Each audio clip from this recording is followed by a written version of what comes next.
Good afternoon বন্ধুরা, এখন বাজে 2:05। তো এইমাত্র আমার রান্নাবান্না কমপ্লিট হলো। স্নান করে নিয়েছি আজকে। কালকের মতো দেরি করিনি। কালকে তো প্রায় 4টে বেজে গিয়েছিল স্নান করতে। তারপরে আবার শিলাবৃষ্টিতে ভিজেছিলাম। শরীরটা খুব খারাপ করেছিল, গলাটা খুব ব্যথা করেছিল রাত্রে। তো আজকে সেই জন্য সকাল করে স্নান সেরে নিয়েছি।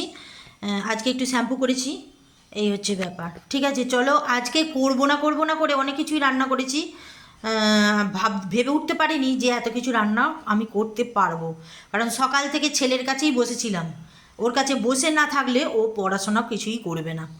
ও বয়সেই বড় হচ্ছে, কাজে বড় হচ্ছে না একদমই, সেটাই চিন্তা। এই যো এখানে দেখো, গরম গরম ভাত, এখানে করেছি এঁচোড়ের তরকারি, এখানে চুনো মাছ ভাজা রেখেছি, এখানে হিঞ্চে আলু ভাতে, এটা তো রোজের আমার থাকে পাতে, তোমরা জানোই। এখানে হয়েছে ঢেঁড়সের ঝাল, এখানে হয়েছে পটল ভাজা,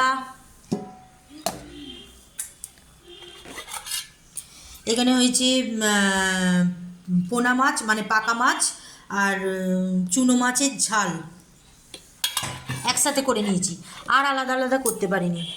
আর এখানে আছে, আমি সকালবেলা উঠেই ভিজিয়ে দিয়েছিলাম মুগ ডাল, মুসুর ডাল, সেগুলো বেটে বড়া করলাম, গরম গরম বড়া করেছি একবারে। তো এই হচ্ছে আজকের লাঞ্চ মেনু। আমি সত্যি ভেবে উঠতে পারিনি যে এত কিছু করতে পারবো বলে। তো হয়ে গেছে আমার সময়। আর এখানে আছে টমেটোর আচার, সেটা দিয়ে খাওয়া হবে।